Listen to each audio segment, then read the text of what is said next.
And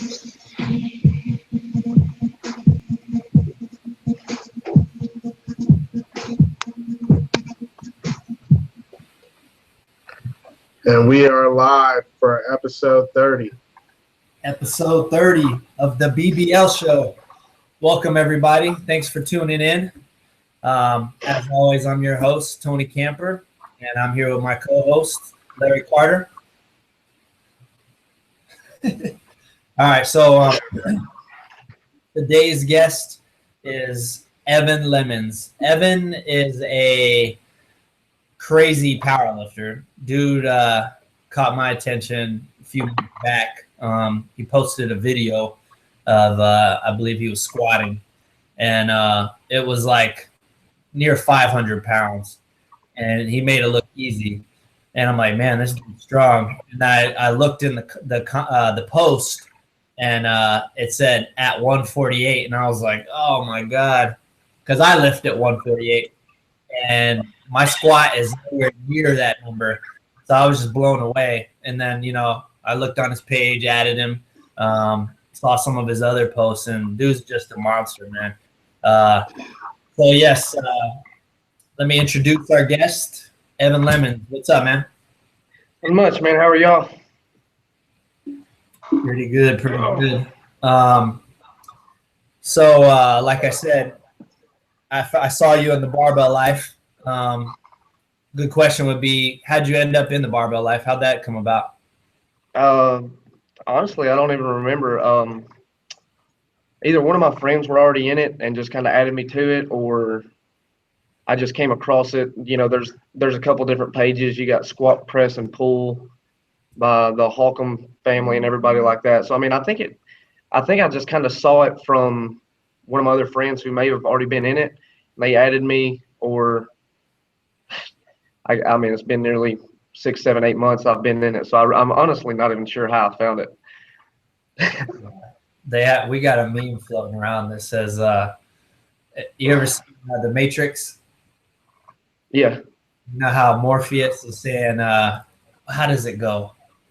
Basically, he's saying, you don't choose the barbell life. The barbell life chooses you.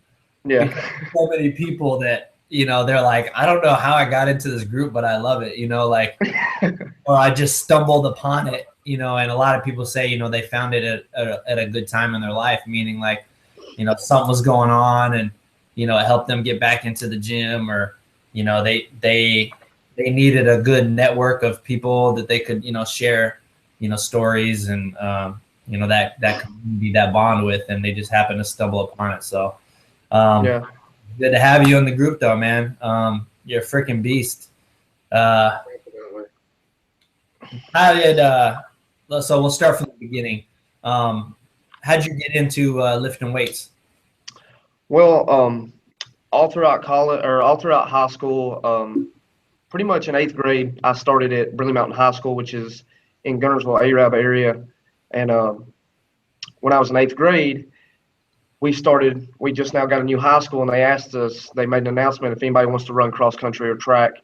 So I've always been kind of an athlete. I started doing basketball and things like that. So, whenever I finished my athletic career, things like that, I had to find something to be competitive with. And I kind of started out wanting to be a bodybuilder because, I saw all these dudes jacked up on stage, winning trophies, stuff like that. Like I saw, videos and posts from like Ronnie Coleman and all those guys. So I was like, if I could get anywhere near that size, I'm 5'5" and 122, and somebody can look at me and be like, wow, this dude's like really scrawny. They have no idea I'm an athlete.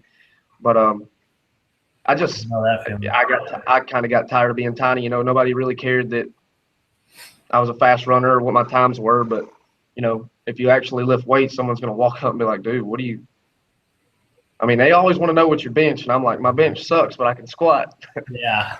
Yeah. So it was more or less I needed something to do, and I had a couple friends who weren't necessarily, we called them cross country VIPs in college. It was our best friends that didn't run, but I had a guy who lifted weights, and he wasn't competitive, but I went to the gym with him a couple times just because I played basketball with him for intramurals and stuff like that. So I started going with him, started getting a little bit addicted, and then I was like, I really want to bench 200 pounds. And, I still call him my coach, but it's gotten to the point where I've kind of surpassed his knowledge. He just kind of sits back and is glad that he kind of got me started into it.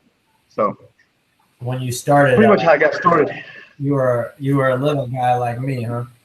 Oh yeah, I graduated high school at 116, and when I was in college during cross country season, I was maybe 122 to 126, and during track season, I was 134 max.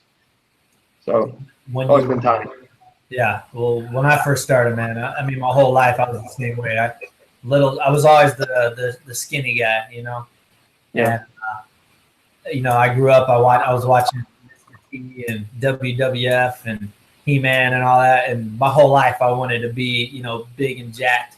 But yeah, I started lifting. I think I weighed $120 something, $130, and I don't weigh too much more than that now, but still. So you put on a lot of muscle, I'm guessing, from your lifting, huh? No, yeah. Well, I've always been a runner, so it's always been hard for me to put on a lot of weight. Metabolism's always really, really high.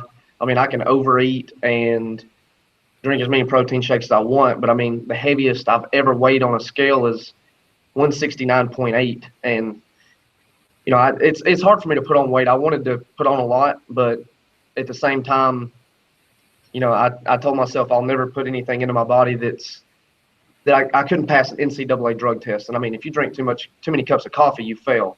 Yeah. So, a pre-workout, yeah, you probably fail if you drink as much as most people do. But that's pretty much the only thing that would make me fail an NCAA drug test. Mainly because I wanted to play basketball after I finished running. So I've just kind of stuck with that mentality. Really, just you still clean. Oh yeah. I play in a men's league right now. We're 3-1. We lost to one team, but I mean, they're good. I mean, they've got 4 or 5 guys that played college ball. They beat us by 18, but we shot terrible. What are you, a guard?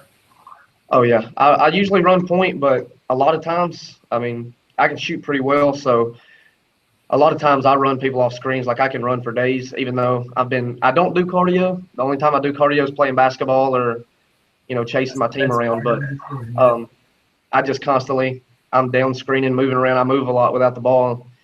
As soon as I catch, it's kind of like Steph Curry. As soon as you catch, it's almost like you're off balance, but you just put up a shot anyway.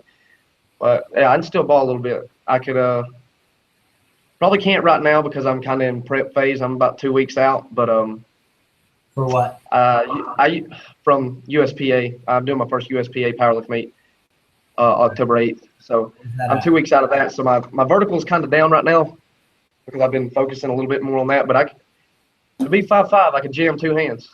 So yeah, nice. I can get up. That's crazy because I couldn't do that. You feel you can dunk? Yeah. I've actually, I can't hang onto a ball. I got tiny hands, but I mean, I can just kind of toss the ball up, let it bounce once, and go get it, and just flush pretty smooth. At my top, I could do that. Like my hands are too small to palm the ball. So if I was gonna actually do a dunk, I would have to get like about here and try to cup it in. But I could get that. Like if it bounced, I can get it and toss it in. Yeah. My vertical's been down. I haven't done that in years, but I know where you're at. The short people. Best I could ever do was touching the rim. I could never even come close to dunking. Speaking of verticals, Larry, pull up that video where he's jumping on the stacks. He's jumping over the what is that thing called? The little tower you had going? Just like the little risers you would have for like a fitness group that. Yeah, he's jumping over or less meals. Dude, it's crazy, like back and forth. So you can dunk. I'm like, okay, I believe that because I saw that video. I was like, shit, it's got to be.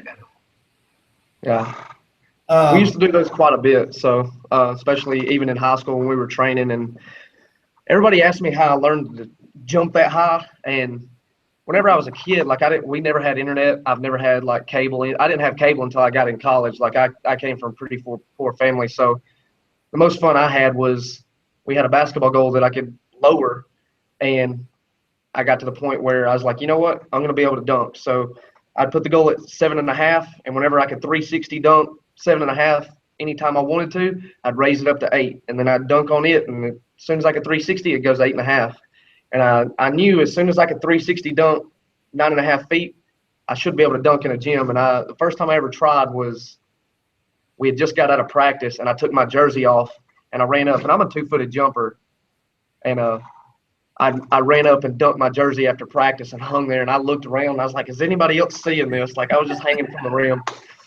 Oh, So man, at that point, I started trying to do some basketball stuff. you're like, oh, I can do this. Yeah. Okay, so we're watching your video. Now, obviously, you got crazy hops. How does this help as far as your lifting goes? Well, I've never had a trainer before until here recently that writes my programs. I've mostly just lifted on my own, but he is really big on. It's Thomas Snellings. He's 42. He used to hold. I think at one point he held, or throughout his lifting career, he's held 63, either state, national, or world records. So the dude knows what he's talking about. There's not many people I'll listen to talk to me about lifting, but he's really big on explosion. I was never a volume person. I thought to lift heavy or to have a high max, you had to lift heavy. So I was the guy doing doubles and triples. Whenever I do squats, I didn't start counting sets or counting reps until I was over 400 pounds. So he basically pulled me into the office like, look, you're going to squat, and your 60% days when you're at 300, 325, all that stuff. He said, you're building muscle, but you're frying your CNS and trying to go heavy all the time. So he has me, after every leg day, he has me do a lot of quick twitch fiber, a lot of explosion, because anytime I do get up heavy, I lose that little bit of explosion out of the bottom. And he just has me, right after I finish squatting, he has me do a lot of explosion, like box jumps and things like that. So pretty much not really with any weight, but more like body just body weight explosion. Body stuff. Yeah, I got you. Yeah. Before we get into all the powerlifting, because that's the main thing that like I said, makes you stand out. That's your bread and butter. Let's back up real quick. So you said you were a cross country runner, right? Track and field, all that. Tell me a little bit about that. Well, like I kind of got started on it when I was in 8th grade. I had some friends, and I played basketball. So I've always played basketball, and I played football. I played like pee-wee football and stuff like that. I played 1 year of baseball and realized how much I hated it. And they made it. I never understood why someone would stand at a plate with a little stick and let someone hurl a hard ball at them at 90 mile an hour. So I kind of got over that. But they made an announcement, if you want to join the high school cross country team, come to this meeting. And oddly enough, it was 5 8th graders and 1 girl 8th grader that actually went. But I started running a little bit, and I was the same guy. I was like, wow, this really, really sucks. I'm going to try to cheat every chance I get. And whenever coach isn't looking, I'm going to turn around, because we had like a little loop that we had to go back and forth on. We didn't have any trails. And then 9th grade year came around, and I got Osgood slaughter in my knee. So I had to quit cross country that year. So I was like, this is okay. I'm not that great at it. I was like 4th or 5th on the team. But I was on varsity because we didn't have anybody else to run. And 10th grade year rolled around, and I started running okay. I mean, my 5K times were, right at 20 minutes, low or high 19. And our county meet came around, and I don't know, I was just feeling really good and ended up 5th. And we had all county was top 5. And ended up 5th at a very hard race, and I ran like a low 18. And I'm looking around like, is the clock wrong? Like, what the hell just happened? And at that point, I realized, I was like, wow, I might be better at this than I thought. You know, I had a high pain tolerance as it was. So, you know, and like I tell my kids every single day, if you're in pain, they're in pain. So it's pretty much who can take the most pain and put their body through the most torture to actually win the race. And from that point, I started taking track and cross country a little more serious. I didn't back off basketball at all. You know, I still trained. Like, I would go run my 4 or 5 miles at practice hard, and then I'd go to basketball practice. And, you know, I kind of got offended if anybody tried to beat me in sprints. So I would push that much harder. So I was pretty much getting double running in every day. And about like suicide and stuff? Well, suicide, sprints, really didn't matter. I was always really explosive. I have a lot of speed too. So on top of, you know, being able to sprint really well, I had very good endurance. So pretty much it went from there. I never really thought about running in college. I just knew, you know, if I didn't get a scholarship to do anything, whether it was basketball, and I always wanted to play basketball in college, but, you know, me being the 5'5" white guy probably wasn't going to happen. So, you know, I at the end of my junior year, I started to realize, you know, maybe it's running, maybe it's not basketball.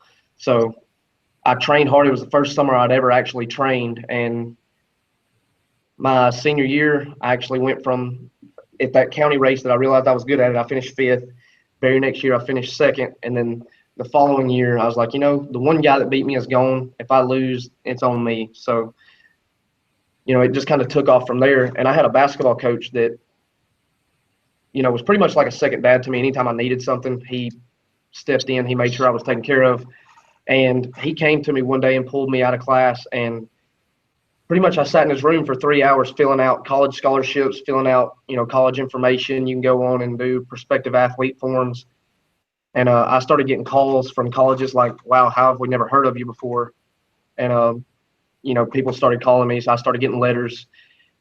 And I realized, wow, I could actually do something with distance running. So that was kind of my focus my senior year. I actually had a girlfriend, and she kind of kept me from running some during the summer. So a lot of people would just be like, you know what, I got a girlfriend, I'm going to go have fun. I actually dumped her because I wasn't having enough time to go run. So You can run. yeah. Bravo, sir. Bravo. Yeah. So I ended up dumping her just so I could go run more. Because I knew That's that it was my only way into college. So my senior year, I had to kind of go all in with it. Yeah, that's hardcore, man. That's dedication when you dump your girlfriend so you can train more. Yeah. That's the barbell life right there. So you ended up getting a scholarship or what? I did. I ended up I got a full Pell Grant, so I got roughly $5,500. My dad was on disability and my mom worked fast food, so I got a full Pell, which was $5,500. The coach came to me. I roughly ran low 17s, high 16s. I think in a 5K my senior year I ran 16:48, and I got offered roughly $3,000, a little bit over $3,000 a year to run cross country and track at the University of West Alabama, which is like 50 minutes from Tuscaloosa, as much as I hate it. And so I had to deal with Alabama fans constantly. But I ran cross country and track at West Alabama, and it's Division II in the Gulf South Conference, same conference as UNA, Delta State,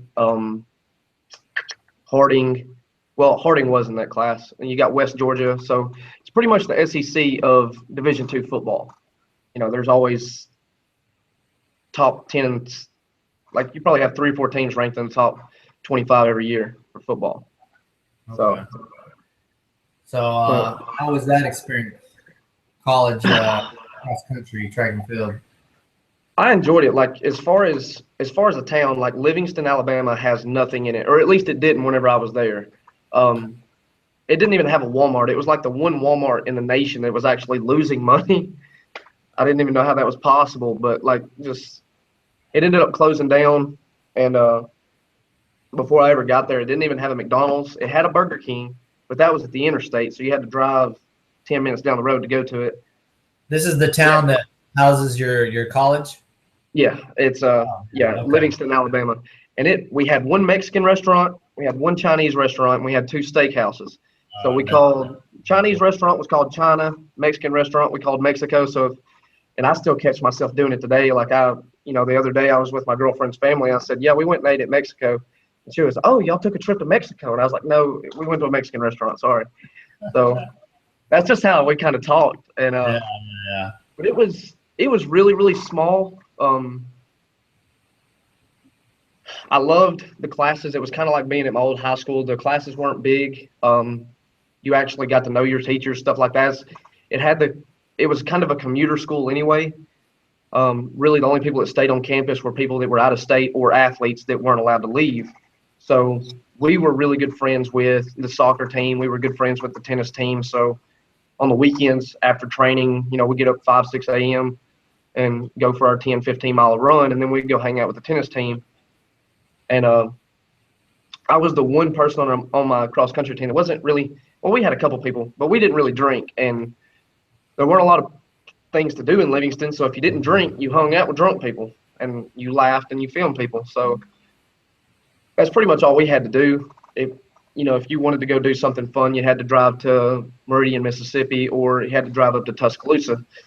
And, if any Alabama fans are out there, every time I've been to Tuscaloosa, I've spit on Denny Chimes, just letting you know. Can't stand that place. I know what that means, but I'm sure they do. Do what? I said, I don't know what that means, but I'm sure they do. Oh, yeah. Well, I hope somebody's watching. Hey, I've spit on Denny Chimes. Oh, look, we lost one viewer. That's probably who that was. There we go. All right. So, you did a lot of running. After college, is that when you kind of transitioned into the powerlifting thing? Not really. I was actually still in college. I got hurt my freshman year. I had really tight IT band, and it actually kept me out for about 5 months. I couldn't run a half a mile to a mile without feeling like my knee was ripping apart. So roughly around Christmas in January, my knee started feeling better. So I got to train for track season. I got redshirted my first year. Do what? What's that mean? Redshirted means I was in college and I was training with the team, but I wasn't allowed to compete for my school. Like a lot of times you hear like a redshirt freshman quarterback, he'll stand on the sideline. If someone gets hurt and he goes in the game, obviously you lose your red shirt because you weren't supposed to play that year. But I was a red shirt runner, so I was still in college and I got to train with them, but I didn't lose a year of eligibility. I got you. But I competed for 3 years, and there was a point my junior year where we were playing basketball in the backyard like idiots, and I'd actually rolled my ankle on the side of the goal, and like it actually cracked my ankle. I was supposed to go get pins put in it, and I was like, okay, I'll go get pins put in it, and then never went back. And I just, I'd been doing athletic training and stuff like that, so I was like, I can rehab my own ankle. I didn't do this. So it got to the point where every time I'd try to run, my ankle was just in so much pain that I got out of shape really bad. And, to me, if I wasn't able to run with my team, cruise through a 2-mile time trial at 11 flat or 10:30, I kind of got disheartened, and I ended up actually my senior year I didn't even run. I was going to train and just be kind of the person that runs with the girls that helps the top 2 girls. And then my IT band started acting up again, so I just didn't compete my senior year. And that's pretty much whenever I started weight training. I had to find something to do. So tell me about that. I'm going to run. Well, you got into so I actually didn't choose powerlifting first. I had a friend that went to the gym a lot. We had people we called VIPs that hung out with the cross-country team that weren't on the cross-country team.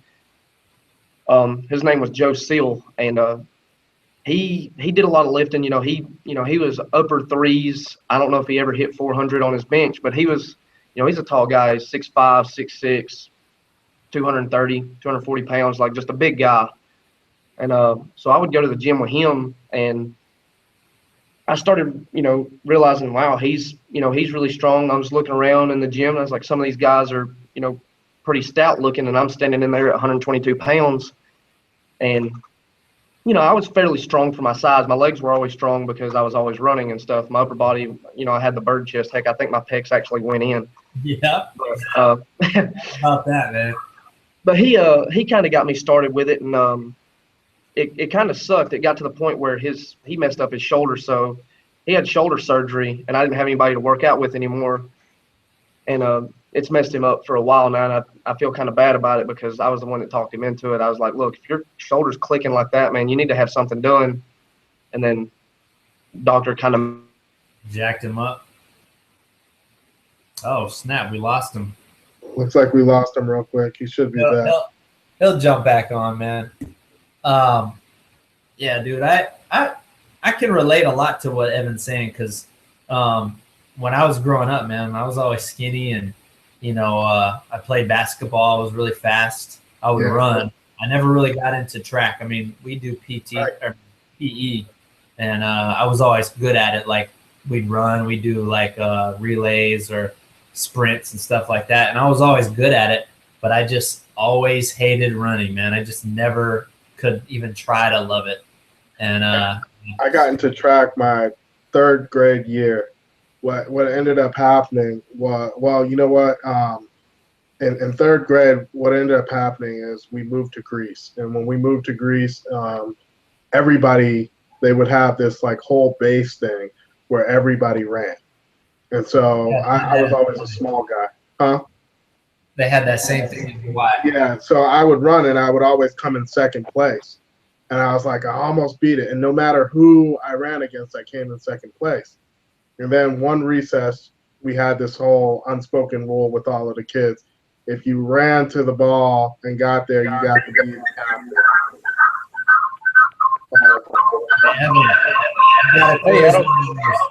I'm not really sure. Okay. He might have. I muted you, Evan, but you'll have to unmute yourself. It's the microphone button. Am I good? Yeah, you're good now. Okay. So, basically, one time at track, getting for kickball, I got the ball first, and they said, "Okay, you got to race the fastest person in the school." And the previous year, I lost to everybody. I was always 2nd. So this time, I ran against the person, and I whooped them. And they were like, no, she was having an off day, do it again. And I beat her by even more. And they were like, no, that's the fastest person in the school. Then it started that everybody I raced the previous year, I started racing again. And I whooped them, like I was like on fire. And I was like, I'm the fastest person in school. So then I went out for track after that. And that's kind of like where I started with track. Is, I just out of nowhere realized I had some speed, and I couldn't run distance. I'm not a distance runner. Oh, that's how I am, man. I'm good at quick, like short bursts, sprints and stuff, but long distance the whole time I'm just like, oh, I hate this. Yes. That's exactly how I am. I have to push myself. The only thing I can really do distance is biking. Yeah, that's not too bad. I don't mind doing the bike. Evan, all right. So now that you're back, you must have had to take a dump or something. No worries. No, well. You were saying your friend got his surgery, and then they basically jacked it up, right? You're a trainer. Yeah, they basically jacked it up, and he had to have a couple more surgeries to actually get it fixed. And that was about 4 years ago. He's just now getting back into lifting. Like he went almost 2 years where he couldn't do anything over body weight, like not even able to do a real push-up on the floor. They had him lean against a wall just because they didn't want him to hurt anything any worse. But I feel kind of guilty about it because he kind of got me into it. And, he was asking my opinion. He valued my opinion. Should I have this done or should I just, he had to, when he was going to bench, he'd have to take his arm and do this and let it pop. And then he could actually lift without it hurting. So it's like he had to get that tendon to roll around his shoulder and get it to pop so it wouldn't hurt anymore. Then he could bench. And I was like, man, you just need to get that taken care of. And then, of course, they botched it. So I'm glad you're telling me this story, dude, because I've been dealing with this shoulder injury for a while now, and it's been feeling like it's getting worse. And I've been like, well, maybe I should get surgery on it. And now I'm like, fuck that, because you're decommissioned. You can't lift at all. Yeah. And I'll go crazy, dude. I had knee surgery a few years back. They replaced my ACL, and they told me you're not going to be able to go to the gym for over a month. And I think I lasted 8 days, and I was like, fuck that. I got on my crutches, and I had an infection, so I took some Vicodin to feel better. I got on my crutches. It was snowing in Colorado. I got in my car. I just hobbled into the gym and did what I could, man. But I can imagine, with your shoulder, you can't do shit. You know what I'm saying? At least No, you can't. You could, do upper body stuff. The Yeah. only thing I was able to do would be like legs. I have massive legs and a skinny body. That would be different. Yeah. Don't say that often. Don't skip say that one day. So your buddy, he couldn't lift with you. So what'd you end up doing? Well, I mean, I invested in headphones. Nice. Well, he started coming in some, like after I finished running cross country, I was like, you know what, I'm gonna try to make the basketball team. I'm just gonna try out for the hell of it. And he would go into the gym with me, and he would pass the ball to me with one hand, or he would go to the gym with me and just spot me with one hand if I ever needed any help. So it's not like it kind of, I felt bad because he couldn't lift with me, but it was almost like he was trying to live through what I was doing. And vicariously through you, right? yeah, he's an extremely smart guy. Like, he was 35 on his ACT, and he went to West Alabama on a full ride, and he lived 20 minutes away, so it's just the school he chose. Got his master's at Tennessee, and actually about to finish his doctorate at the University of Georgia for creative writing in English. So I mean, he is probably the smartest person I've ever met in my life. So I mean, the fact that he would go out of his way to help me, I felt bad if I didn't get something done, So do something with it. Yeah. So you got some headphones, and you just took it from there, or what? Pretty much. I trained for about a year while I was at school, about a year and a half. And then I came home. My brother-in-law and my sister, I noticed that they were lifting or whatever. I didn't really know. I wasn't very close with my brother-in-law. My sister moved out whenever she was 18 or 19, and they started living together, and he got her into the gym. And he's always been a big bench press guy. He played football and stuff like that. So, I mean, he didn't give two craps about legs. Like, he just wanted to see if he could bench 500 pounds. Mm-hmm. And I came home for a summer, and I guess he had started working legs and everything like that, working deadlift. And whenever I came home, I started training with him some, and I realized, I was like, wow, it's a lot more fun to try to be strong than try to get striations to go through my non-existent chest. And, he's 230, 240 pounds. At the time, he was 260. He was a fat little bowling ball because he's only about 5'8", 5'9". And I realized I could kind of keep up with him a little bit. Everything except for chest, obviously. His benching and pausing 420. And so I started doing legs and stuff with him. So I started kind of training heavy with him. And I did that for a summer. And it was funny how much my body changed just from doing a lot of reps and trying to do, the bodybuilding or the bodybuilder thing to go into powerlifting. I realized in one summer, the span of 3 months, I'd actually added almost 1.5 inches to my arms. I added over 75 pounds to my squat. And I mean, before I left that summer, I went from 330 to almost 415 on my squat in the span of 3 months, just training different. And when I got back to school, I was like, wow, everybody in here is doing bodybuilding stuff. So I would purposely, there was only 2 squat racks that doubled as benches. So I was purposely the jackass that would squat on Mondays when everybody wanted to bench, because I knew I was going to be in a squat rack for 2 hours. So that was me. But yeah, I started working out with him, and I only had 1 semester of school left, so I did 1 more month of training by myself, and I still live with him now. I've actually been home since December of 13, and I've been living with him ever since. And those are pretty much been my training partners for the last 2.5, 3 years. We've pretty much my crew. That's who we work out with, and we help each other the best we can. It's, you say I'm strong pound for pound, but you ought to see my sister. She's unreal. She's a monster, huh? Maybe yeah. Do what? I said maybe it's a genetic thing. Yeah, I mean, we got good genetics. I mean, as far as I know, my dad was a decent athlete. He wasn't, he never went to college on anything. Heck, I don't know if he finished high school, but Didn't help. My mom was 4'11", so we were low to the ground. We don't have to move very far to move a lot of weight. So kind of how it worked out. All right, so you got into powerlifting. You caught on to it. You had a knack for it. You loved it, and you got strong fast. Numbers went up. How'd you tell me about getting into competitive lifting? Doing meets and stuff like that. Well, I was lifting heavy. I was doing all this kind of stuff. I was training, and then one day I was just sitting around talking to my brother-in-law. I was like, dude, why the hell are we training so hard if we're not going to do anything with it? He goes, man, I just like to lift. And I was like, well, good for you. I want to go do something with it, I was like, that's awesome. I got the competitiveness in you. Yeah, I was like, I'm squatting. At the time I was squatting like I'm doing 455 for, a 150-pound guy. I should just go to a meet and see what I can do. And he was like, okay, I mean, you can. He was in between jobs at the time. Like he had just went to charter. He had been a meat cutter all his life. And he goes, well, I don't have the money to try do it right now, but I'll go, let you do it. So my first meet was Alabama State Championships down in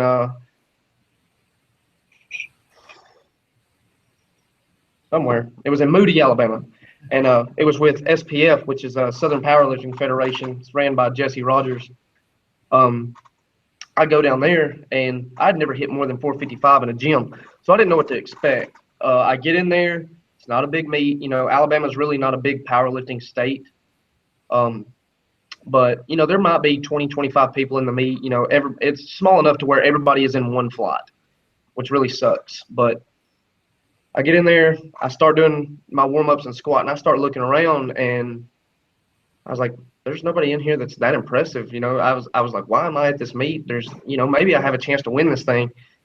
And at the time, I didn't realize there was weight class differences. I just knew that I weighed in, and they put me in the 165 class, and I was like, I can't beat this dude that's 300 pounds. But it actually turned out where, that day I hit a 30-pound PR. I hit like 475, 480 on my squat. I think my bench was like 275. And then my deadlift, I'd never hit more than 410. Or, well, not 410, like 495 in a gym with wraps on. And I ended up pulling 510 that day on deadlift. And I was like, okay, this is really fun. So, and I did a couple more meets. And since that first meet, I've met a lot of people, added them on Facebook. I talk to them every now and then, figure out what meets they're going to so I can try to plan my meets around theirs, get their opinions on where I should go. And, if I'm going to be at this weight and I can put up these numbers, should I try to go to some of these pro-ams? Should I try to go to these meets and get invited? So it's just kind of taken off from there. And I've recently, in the last year and a half, I've friended a guy named Ronald Tarvin, who is he's known as Sir Gym Rat Fitness. If you want to feel bad, he cuts from 180 down to 165 and squats 570, benches almost 400 pounds, and deadlifts 630. So, he's a monster, but he's kind of got me. He's wanting me to expand outside the SPF. So I'm actually doing a USPA meet October 8th for the first time, and I'm used to a mono lift where I don't necessarily have to walk it out in a meet. Yeah. But I've been walking out, even though we got a mono lift at Wilmore Gym. I've been walking out all my squats and stuff like that just to kind of get used to it, to where I'm lifting the weight, taking one step, not wasting a lot of energy.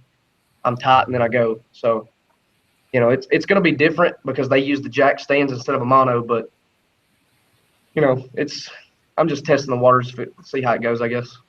I'm sure you're gonna kill me. Like I said, I've seen your videos, and you're a fucking beast. You got to keep us posted on that. We'll get some attention in the group for you. I don't know if they have a stream or anything like that. Sometimes they do that, so yeah. It'd be actually get the group behind you and watch that. Speaking of, so you got into pretty much slaying everybody at these meets. Let me pull up your stats real quick, because your numbers are insane. You pretty much compete at 148, right? Well, I've competed at 148 twice. If it's a big meet, like if it's a national championship meet, I'll cut to 148. But if it's one of these just kind of local hangout or, Alabama State Championship meet where if I win, I'm not going to win any money type deal, I won't worry about cutting. I train mostly at 158 anyway, and that's me eating whatever I want. So I don't have to worry about having to cut weight to make 165. So it's. What do you normally sit at just regularly?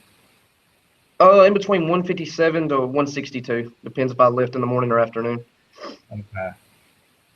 That's a long ways from your 118 days. Oh, yeah. Yeah. All right, so let me read off these stats. Drug-free athlete. Oh, good stuff. 500-pound. Hold on. Well, I thought I had stats here, but here we go. Okay, my bad. Best numbers in a competition: 500-pound squat, 300-pound bench, 535-pound deadlift. Best in the gym: 540 squat, 305 bench, 555 deadlift. Monster, dude. Like I said, I compete at 148, and that just blows my mind. It gives me something to push for, though, man. You definitely motivate me, man. I see what's possible. You know what I'm saying? Now, people would be mad if I didn't pick your brain a little bit and try to get some tips from you as far as things you do that help your powerlifting, and whether it be mental, ways you psych yourself out, training protocols, things like that. What are some things you do to help improve your powerlifting and get your numbers up like you do? For the most part, like my training days, I try to spread everything out to where I'm not just exhausting one part of my body. I have a rule where I'll never bench and do, like I won't have a heavy chest day or I won't have a heavy shoulder day and then do the other. Because I know there's a good bit of shoulders done in chest and there's a good bit of chest and triceps used whenever you do shoulders. Or back-to-back? I'm back-to-back days. Okay, I got you. So, like normally I'll do chest on Saturday or Sunday, and then turn around and I'll do back on Monday, which is normally a deadlift, a heavy deadlift day. Tuesday I'll try to do shoulders. Wednesday is kind of my jack around day. If I have, my girlfriend's actually in college now, so she's finishing up nursing school. So usually Wednesdays she doesn't have class and I get out of school early. So Wednesday is normally my off day. We'll go have like a date night in Huntsville or something. And then Thursday I'll do abs, and then Friday I'll try to do legs.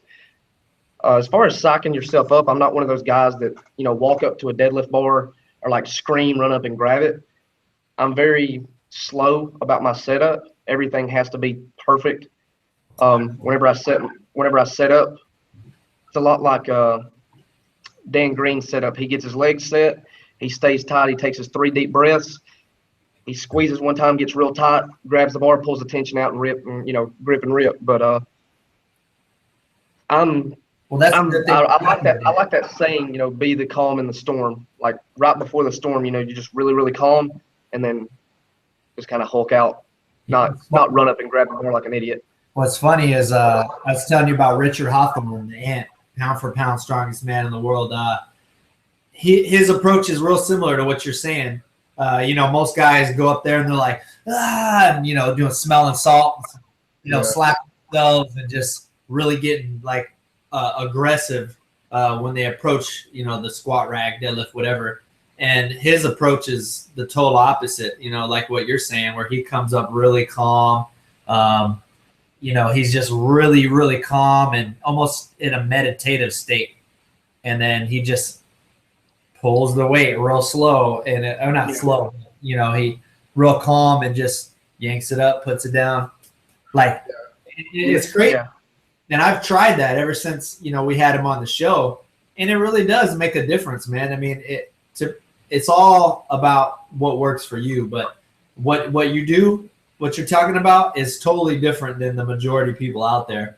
So if you're watching the show and you want to try something different, see if it works, do what Evan's saying, instead of being aggressive and, angry when you come to the bar, be calm and methodical about it and see if it works.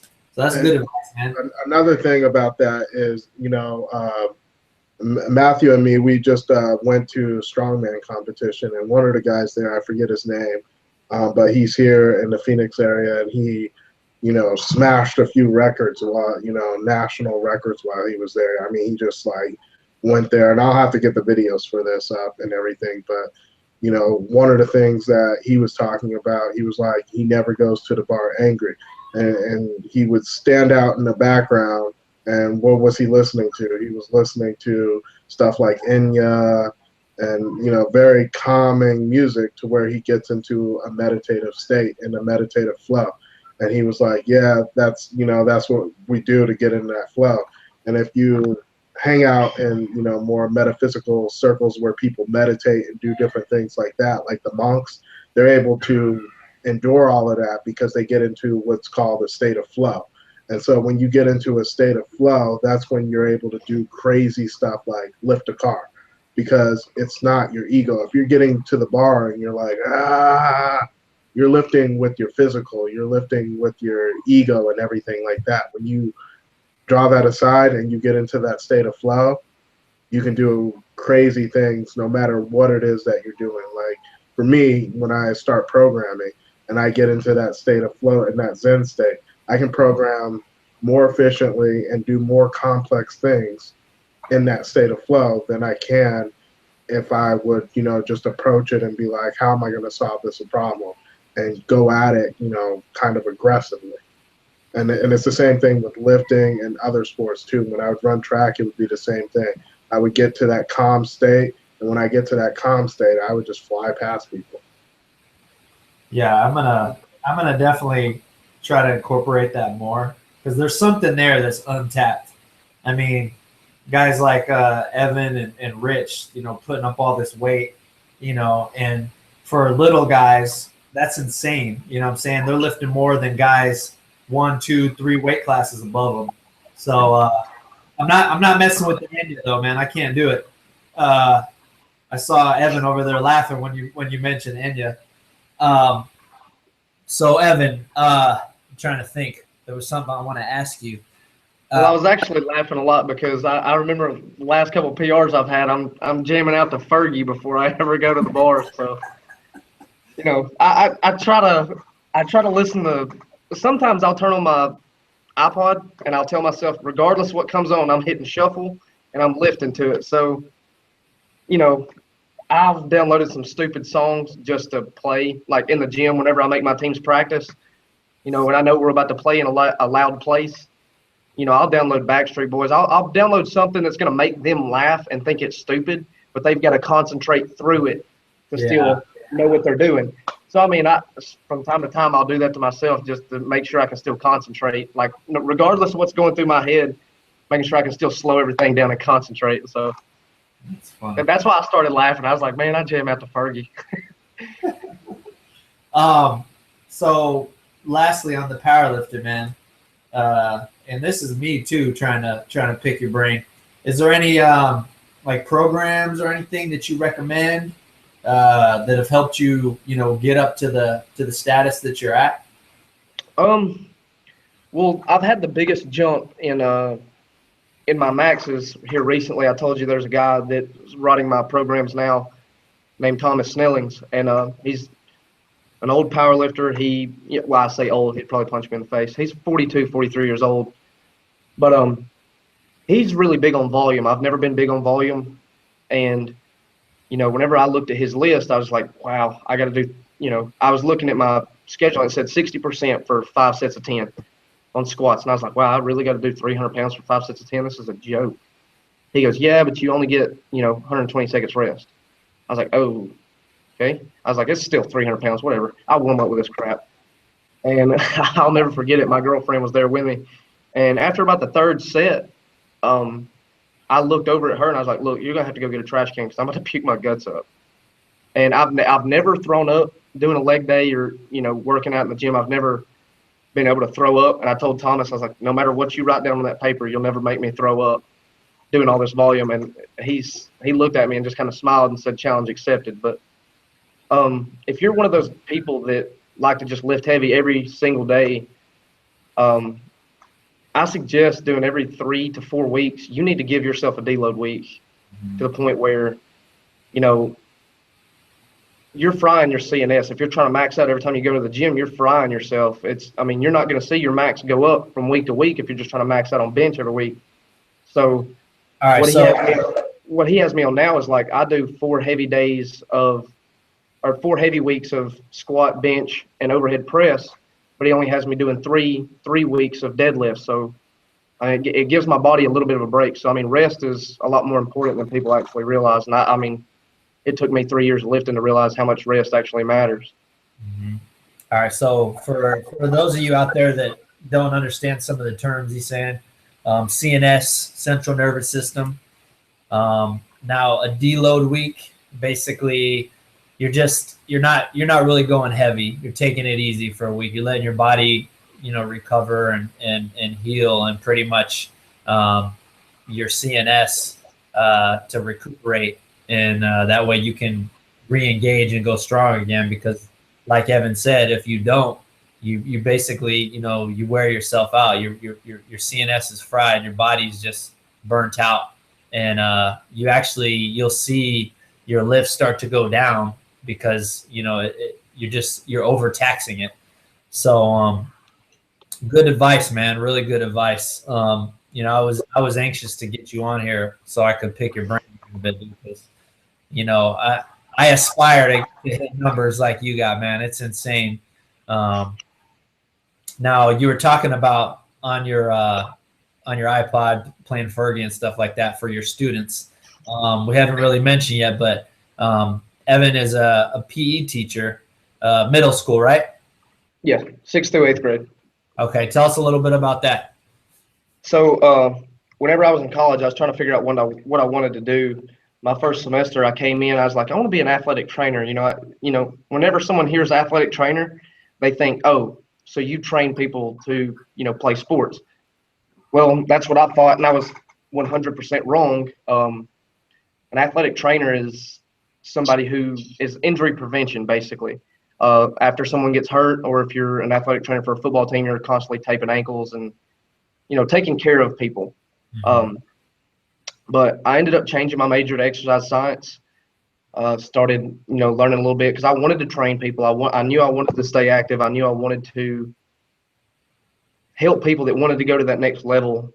If they were already motivated, I wanted to be able to take them to that next level. And then I realized, personal trainers, you have to be in a good situation to make enough to make a good living. And I started thinking, I was like, I really want to help people. I want to train people. And the one person in my life that made like one of the biggest impacts on me was a teacher of mine, and he was one of my coaches. And he basically, from the time I was in 7th grade to the time I graduated, he was the guy I went to for advice. He was the guy that basically took care of me. And even whenever I was going for my visits in college, he actually drove me. He would take off work. He'd use his personal days to take me to go to work. And I was like, man, that's something I'd like to be able to give back to somebody else that was in my situation that, maybe I could go back and help. So I decided to be a teacher. It didn't really change the way I am. I was like, you know what?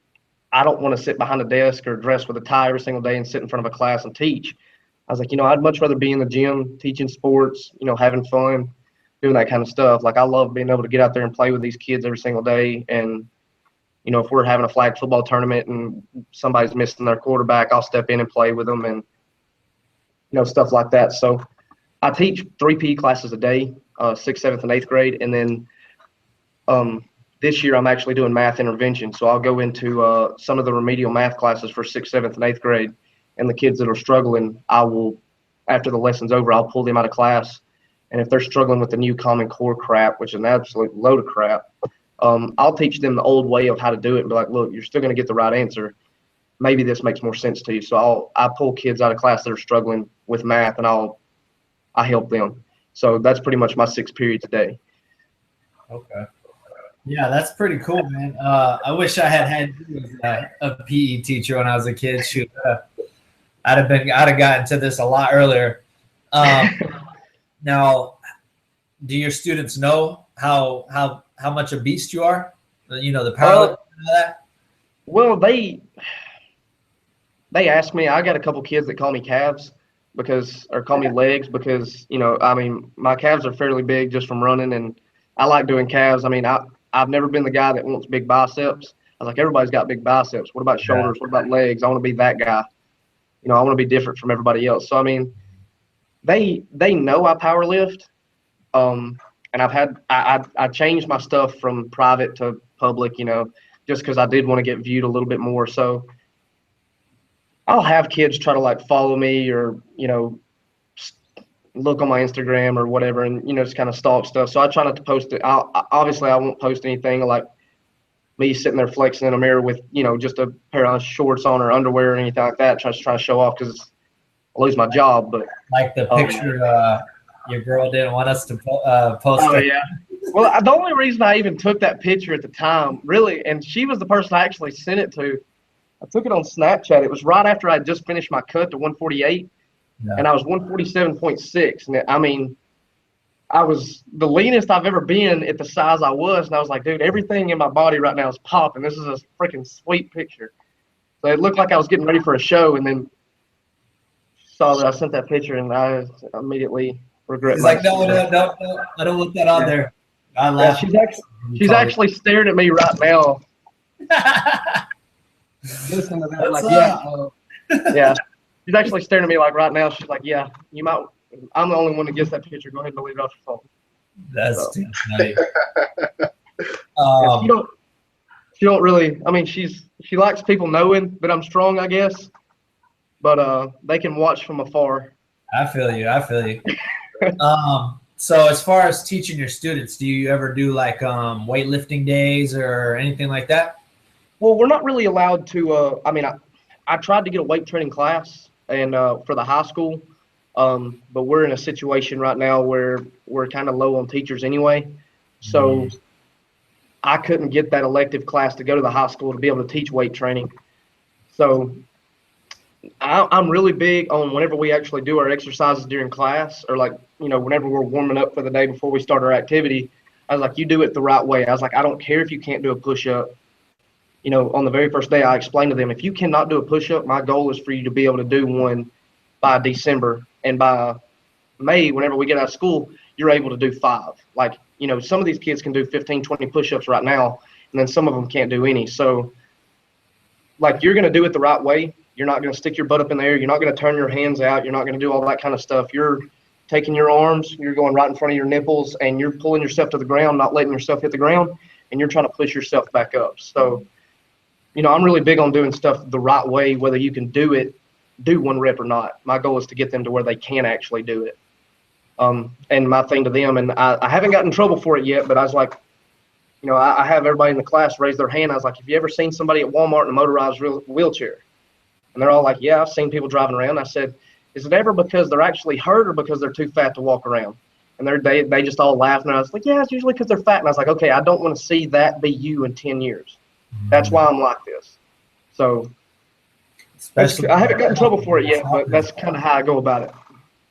Yeah, especially out there in the South. The South is notorious for being overweight. That's good, man. It's good they got someone, positive like you. And it sounds like, your history and, track and field and cross country and, and powerlifting and all that has really translated well for you being a teacher. Is there anything in particular that you can think of that you've brought from those worlds into your teaching? More or less the discipline of it. It's not necessarily, what I've been able to accomplish with it. It's more or less, with where I'm at, we have a big problem, drug issues, stuff like that. So, I mean, a lot of our kids, I'm in a Title I school. We're right in between 2 major city schools. So a lot of times we get kids that, may not be in the greatest situation and stuff like that. So I wasn't from an abusive family by any means, but there was a lot of drug use in my house and things like that. So it was one of those things. Even as a kid, I was, a lot of people look up to their parents like, hey, that's how I want to live my life. They're awesome. My dad's awesome. My mom's awesome. A lot of it was, I looked at it as that's exactly how I'm not going to live my life. Like I used it as an example of how not to do stuff. So a lot of my kids, like I've had some best friends that I've, lost touch with. They're like, well, he came from a bad family. His family was on drugs. So that's kind of why he's on drugs. And I was like, our family was, you can combat that. You don't have to follow in their footsteps. Just choose to be better. It's funny because I'm reading a book right now, and last night he was talking exactly about that. He said, there was two brothers who were like 11 months apart or something like that, and their dad was a raging alcoholic and a drug user, and one of the brothers followed in his footsteps and became the same as his dad, and the other brother didn't do any drugs, didn't drink, had a happy family and a good job, and basically went the exact opposite of the father.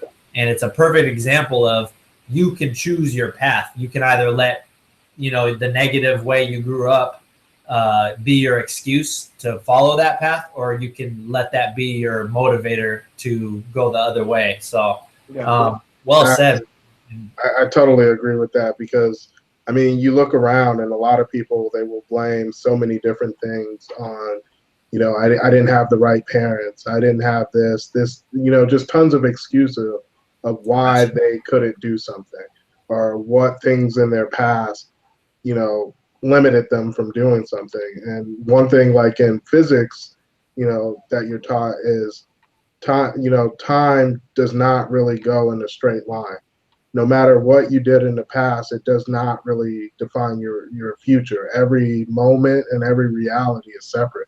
So when you look at it, what you did yesterday, yeah, that may have led to today, but what you do, in the moment, that's always up to you. You may not control every aspect, but you always control how you react and what you're going to do to it. So, if, the whole saying, if you get salt, make margaritas. If you get lemon, make lemonade. Do something, great with yourself, regardless of how you got there. Decide, this isn't going to be me. And that's always up to you, how to react to any situation that's put in front of you. And I know, I don't know if, you guys listen to it all. I don't know if you've ever heard of the guy. He's a motivational speaker, Eric Thomas.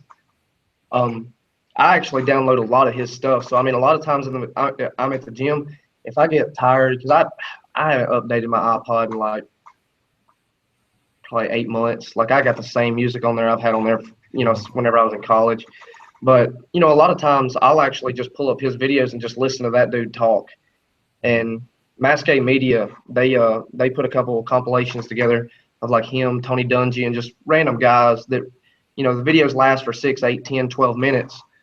And I'll go the entire workout session by listening to, an Eric Thomas just talk. At no point is there any music. It's just him talking.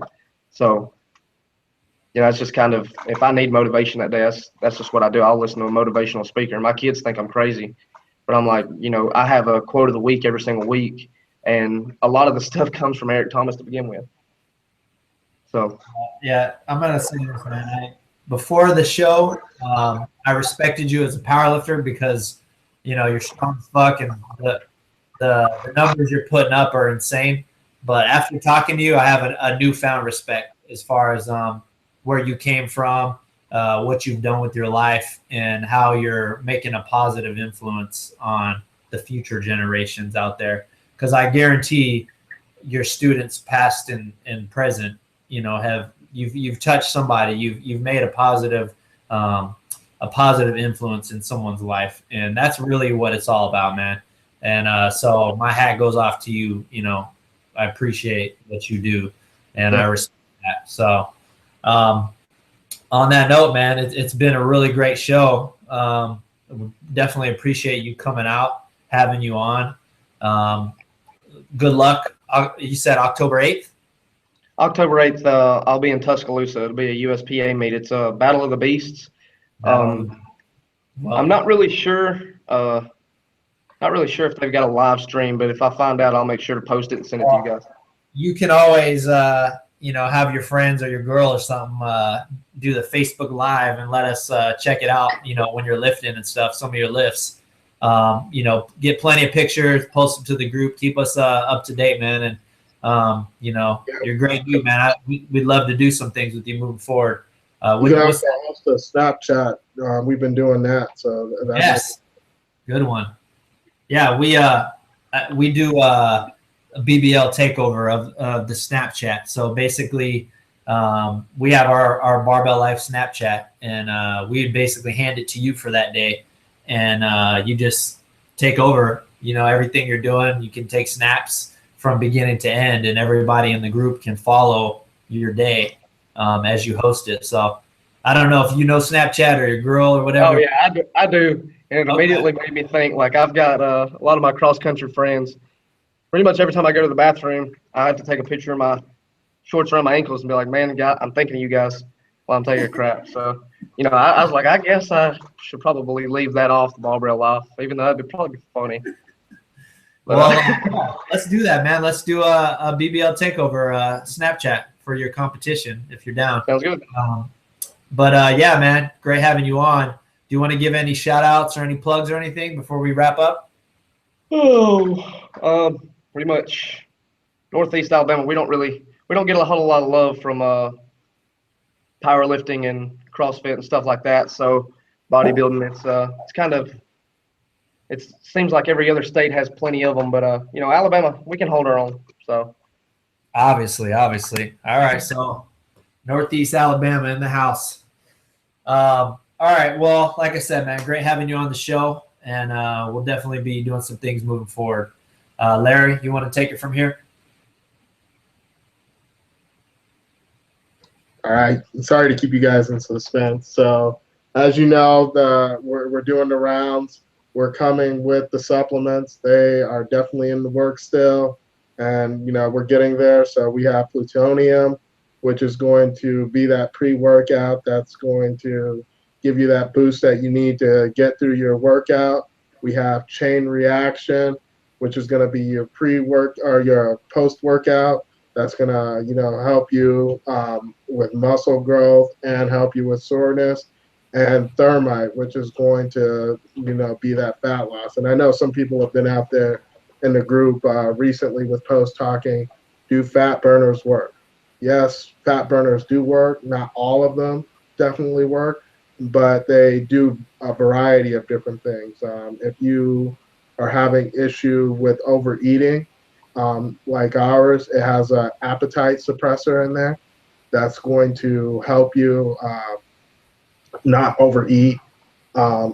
It's going to eliminate water retention for those that need it. It's going to give you more energy so that you can do your workouts a little bit longer. And then the fat loss is going to come in because it's going to actually help increase your metabolism, so you're burning more fat while you work out and those different things. And so these things do work, and we know that they do work. So there you go for those asking about it. So that's all I have for that. So yeah, we I've been saying this for a few weeks now. We got an email coming out. It's going to be talking about our newest supplement. We talked about it a couple episodes ago, Noctogen. But just stay tuned, and we got big things coming. And we actually have a video that's gonna, from the creator of these supplements, the formulator. He's talking all about each supplement, what it does, how it can help you. So we'll definitely be sending that out soon. And I guess that's it. So again, thanks, Evan, and we'll see you guys next week. We're out. Sounds good.